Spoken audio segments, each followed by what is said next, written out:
All right, we got classic Subaru problem. Seized ball joint. He seized everything else. And the vehicle doesn't look that bad for Michigan. Look at that. That's pretty clean.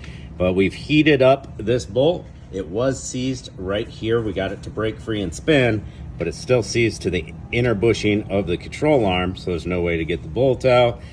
Now, worst case scenario, we chop the bolt here and here, and then we take the control arm out, measure the bolt, replace it. We tried PB Blaster after heating. You see it's still smoky. Didn't work. Still seized with vice grips around the bushing to hold that still so that the bolt can come out. Now, I just put the crayon on like this, and you can see how the wax just spreads into the threads, even in an upwards motion. Now, the best crayons you can get is Big Boys. Go to Big Boys and get some crayons. No, I'm just joking.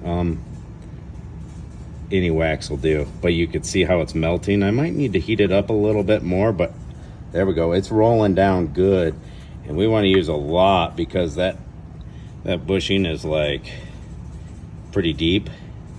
So we want to let it just keep on melting the crayon and getting in there. We got a nice little lava flow going, so that might be enough. And now let's see if she holds or breaks free. The point is to get the wax to drip inside of that metal sleeve right there.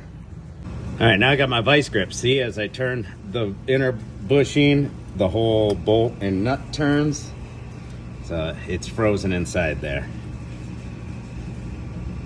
Clamped on there about as hard as I can go. I'm using the air impact because we need a little bit more than the YOB will give us.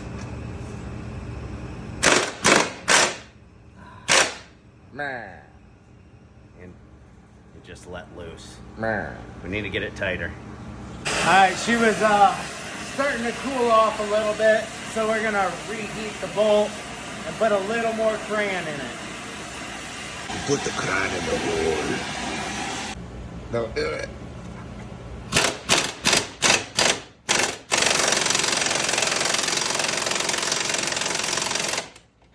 Spin it on the vice grip.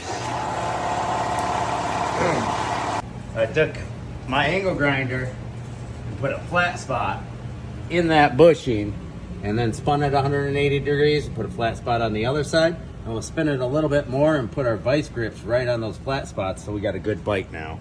And looks like we're gonna reheat it because the time it took to do this, it cooled off. So we're gonna heat it up real good.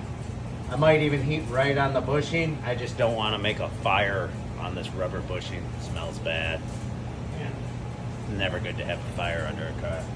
But yeah, heat it back up, put a little more crayon on it, hit it again. Now that it has flat spots, we'll have a better bite to keep the bushing from spinning, and the bolt spins on the inside, and it'll come out for us, hopefully. All right, I heated up the top of the threads a little bit first, and melted a little more crayon in it. Then heated red hot on there. We have our spots cut, so we'll hold better. If this doesn't work, we're sawing it off.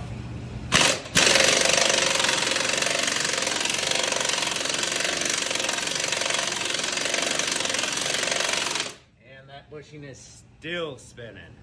Wow. The reason why we use crayons instead of penetrant when we're using torches is it doesn't flare up and it just cooks off where the wax will actually melt in and not flare up and not burn off. But even with flat spots cut, it still starts spinning. It's completely one piece of metal now. The bushing and the bolt are one. So we gotta take the sawzall off right here, then put a pry bar underneath this side. Now it's cut out, and we measure the pieces, how long they are, find a bolt in our spare bolt bed, and that's the way to do it. I mean, tried all the tricks. No more tricks to use besides cutting the bolt head off and using the nut as a press to press up. But then you hit the body, so you can't use it in this situation. Can't use that trick. So, yep. I don't want to keep on cutting more flat spots and working it and working it. I mean, maybe next time we try it, it actually succeeds and breaks free. Or maybe it takes us an hour. Let's just cut it off. There's only two types of blades I like to use around here. Diablo and tool lamp. And we got a fresh Diablo on, thick metal. So this is the shorter 6-inch. You want the longer 9-inch for exhaust and stuff, but here we go.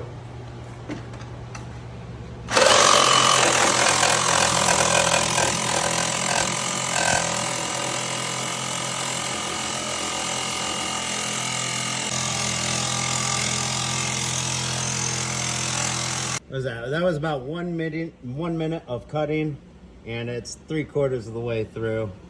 That bushing it sawed through fast. It's the bolt that slowed it down. As soon as I hit that bolt, it's a lot harder than that bushing. Now I'm gonna spin it 180 degrees, cut the other side off.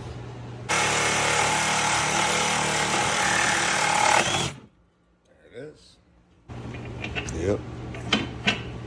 All right, now that we got the top saws all out, we'll lift her up with a pry bar. Now we'll saw off the bottom. Saw the bottom now. Cut. I kept on sawing until the bolt fell on the ground. So that means I should be done. And hanging up a little bit on all the cut little pieces. There it goes. All right. Now we can slip, now that we're forward, we can slip our sway bar link out. Maybe. We got this bolt out. Let's put the pickle fork to this ball joint. This ball joint is actually seized in. The ball joint sits in the steering knuckle and nuts on the bottom. It's kind of it's a Subaru design. So we're gonna pop this ball joint out of here and we'll be able to pull the control arm out finally. Get that ball joint unseized. That might be another video. And then find a bolt to replace right there. It's just some more fun times in the Rust Belt. Let's go.